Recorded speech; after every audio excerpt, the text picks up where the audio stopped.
नमस्कार. प्राईम पॉइंटमध्ये मी सुहास आपल्या सगळ्यांचं स्वागत करतो. उद्धव ठाकरे असतील किंवा उद्धव ठाकरेंच्या शिवसेनेतले अनेक नेते असतील, अगदी संजय राऊत सुद्धा, या सगळ्यांनी या सरकारवर सातत्याने एक टीका केलेली आहे. हे सरकार कमिशनखोर सरकार आहे. हे सरकार आपल्याला पाहिजे त्या कंत्राटदाराला काम देतात आणि त्यातनं मलई किंवा मलिदा खातात. अर्थात उद्धव ठाकरेंचं किंवा संजय राऊतांचं हे म्हणणं किंवा या म्हणण्याला पुष्टी देणारं एक विधान एकनाथ शिंदेंच्या शिवसेनेतल्या एका आमदारानं केलंय. जणू काही हा आमदार हे सांगतोय की होय, आम्ही कमिशन खातो, असाच त्यांच्या या विधानाचा अर्थ होतो.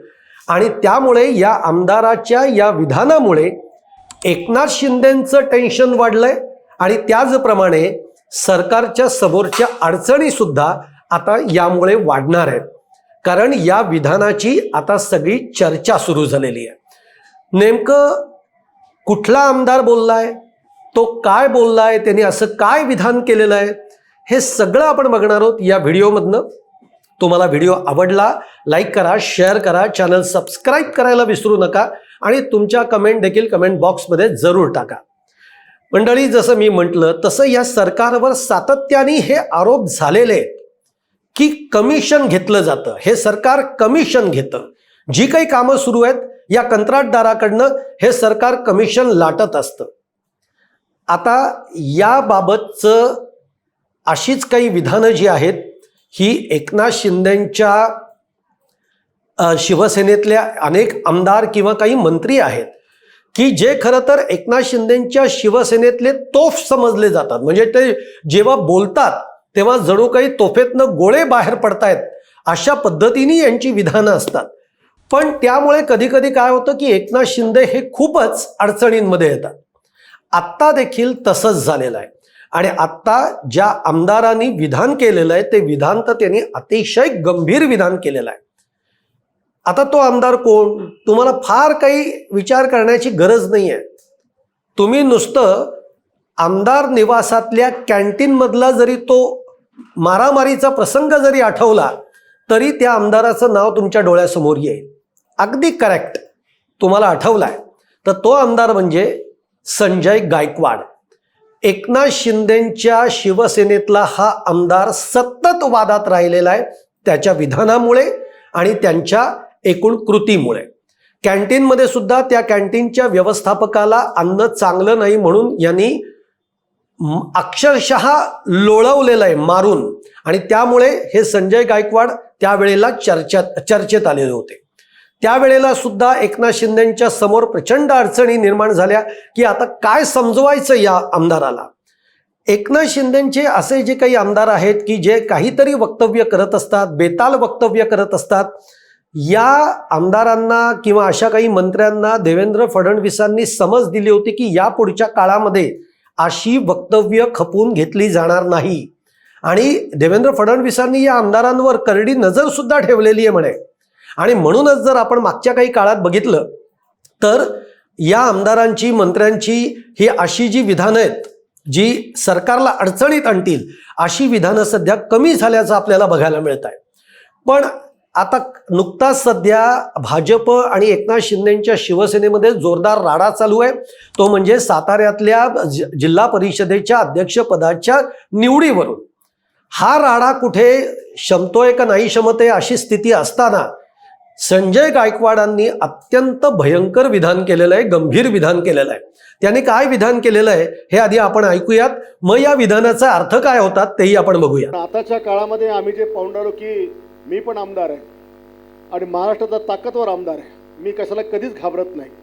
पण आमच्या मतदारसंघात कोणी एक माणूस सांगणार नाही की आम्ही कोणाचा छळ केला म्हणून. आमची ताकद आम्ही गोरगरिबांना सपोर्ट करण्याकरता कार्यकर्त्यांना ताकदवर देण्याकरता माझ्यासोबत सायकलवर फिरणारे कार्यकर्ते आज फॉर्च्युनरमध्ये फिरतात. एवढी जवळपास 35 कोटी रुपयाचं माझं कमिशन मी कार्यकर्त्यांना सोडून दिलं की तुम्ही स्ट्रॉंग आहात, तुम्ही स्ट्रॉंग झाले तर मी स्ट्रॉंग त्या ठिकाणी होईल. ऐकलं संजय गायकवाड काय म्हणालेत? संजय गायकवाड असं म्हणालेले आहेत की आपल्या मतदारसंघामध्ये जर आपल्याला चांगलं काम करायचंय तर आपल्याला आपल्या बरोबरचे जे कार्यकर्ते आहेत या कार्यकर्त्यांना सांभाळावं लागतं. हे कार्यकर्ते आपल्यापासून दूर जाणार नाहीत याची काळजी घ्यावी लागते. आणि म्हणूनच माझ्याकडचे जे माझे कार्यकर्ते आहेत ते कधीच नाराज होत नाहीत माझ्यावर, आणि ते माझ्याबरोबर मी जे काम सांगेन ते काम करायला ते तयार असतात. काय कारण याचं?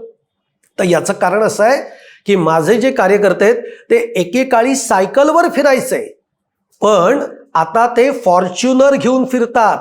का फिरतायत? तर मला मिळालेलं 35 कोटीचं जे कमिशन आहे ते मी या कार्यकर्त्यांमध्ये वाटून टाकलंय. एक लक्षात घ्या, असं स्पष्ट बोलणारा आमदार खरं तर सरकारमध्ये पाहिजे. अशाच तर पुढारींची गरज आहे की जो खरं बोलतो. आणि संजय गायकवाडांचं खरं तर आता जे काय अधिवेशन चालू आहे विधिमंडळामध्ये, तिथे संजय गायकवाडांचा बोलवून सत्कार केला पाहिजे की इतकं खरं बोलणारा आमदार या महाराष्ट्राला पाहिजे. या आमदारांनी सत्य सांगून टाकलंय की होय आम्ही कमिशन खातो, आणि त्यातलंच 35 कोटीचं कमिशन मी माझ्या कार्यकर्त्यांमध्ये वाटून टाकलेलं आहे. हे संजय गायकवाडांनी सांगितलेलं आहे. आता कमिशन खातो म्हणजे काय? तर जे काही आपल्या मतदारसंघामध्ये बुलढाण्यामध्ये ते बुलढाण्याकडनं येतात, तिकडे जे काही त्यांना विकास कामं करायची आहेत त्याच्यासाठी सरकार निधी देतं या आमदारांना. त्या निधीतनं मग हे आमदार कंत्राटदारांना काम देतात, आणि काम देताना त्यांचं ठरलेलं असतं की तुला एवढ्याचं काम दिलंय, इतके % कमिशन माझं. आणि त्याप्रमाणे हे आमदार आपलं कमिशन, आपली मलाई, आपला मलिदा हे गोळा करत असतात. हे या संजय गायकवाडांच्या विधानावरनं स्पष्ट झालेलं आहे. आणि मग जेव्हा संजय राऊत, उद्धव ठाकरे जेव्हा पोट तिडकीने आरोप करतात की अरे हे सरकार हे कमिशनखोर सरकार आहे, मग त्यांच्या या आरोपांमध्ये काय खोटं आहे? खोटं नाहीच आहे. आणि म्हणूनच संजय गायकवाडांनी सांगितलंय हे खोटं नाहीये, होय आम्ही कमिशन खातो. कुठला आहे हा पैसा? हा पैसा तुमचा आमचाच आहे. आपल्या टॅक्स रूपाने जो काही सरकारकडे जमा होतो तोच पैसा या विकास कामाला लागतो. तोच पैसा विकास कामांसाठी कंत्राटदारांना दिला जातो, आणि त्या कंत्राटदारांना जो पैसा दिलाय त्यातनं आपला कट, मग कोणी 2%, कोणी 5%, कोणी 10%, असा आपला जो मलिदा आहे तो त्यातनं खात असतात. हेच संजय गायकवाड यांनी स्पष्ट शब्दामध्ये सांगितलं आहे. आता यामुळे झालंय असं की एकनाथ शिंदेंची मोठी अडचण झालेली आहे. एकनाथ शिंदेंच्या या आमदारानं एकनाथ शिंदेंची पुरती गोची केली आहे, आणि त्याचप्रमाणे सरकारला सुद्धा अडचणीत आणलेलं आहे. म्हणजेच या सरकारमधले जे आमदार आहेत, जे मंत्री आहेत, ते अशाच पद्धतीने कमिशन लाटतायत. हाच त्याचा अर्थ संजय गायकवाडांनी आपल्या विधानातनं स्पष्ट केलेला आहे. आणि त्यामुळे आता या संजय गायकवाडांच्या विधानाची जोरदार चर्चा रंगलेली आहे, ती माध्यमातनं देखील रंगलेली आहे. आणि ही जेव्हा रंगली तेव्हा संजय गायकवाडांनी परत माध्यमांसमोर येऊन आपल्या या विधानाची सारवासारव केली आहे. आता ती सारवासारव करताना संजय गायकवाड काय म्हणाले?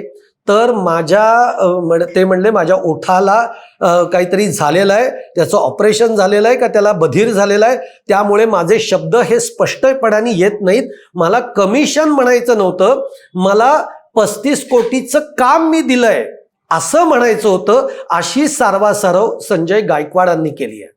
म्हणजेच ते पुढे असं म्हणतात की माझ्या कार्यकर्त्यांना मी माझ्या मतदारसंघामध्ये 35 कोटीची कामं दिली आहेत हे मला सांगायचंय. आता कामाच्या ठिकाणी कमिशन, असा त्यांचं म्हणणं की असं स्लिप ऑफ टंग झालेलं आहे. तर असं होत नसतं. अशी जर का 35 कोटीची कामं आपल्या कार्यकर्त्यांमध्ये जर का असे आमदार मंडळी द्यायला लागले असते तर हा महाराष्ट्र किती पुढे गेला असता. त्यांना कमिशनच म्हणायचं होतं, आता सारवासारव करतायत ते. पण आता यामुळे 2 ते 3 प्रश्नांची उत्तरं ही संजय गायकवाडांनाही द्यावी लागणार आहेत, ती एकनाथ शिंदेंच्या शिवसेनेलाही द्यावी लागणार आहेत. की मग हा कमिशनचा स्रोत कुठून येतोय?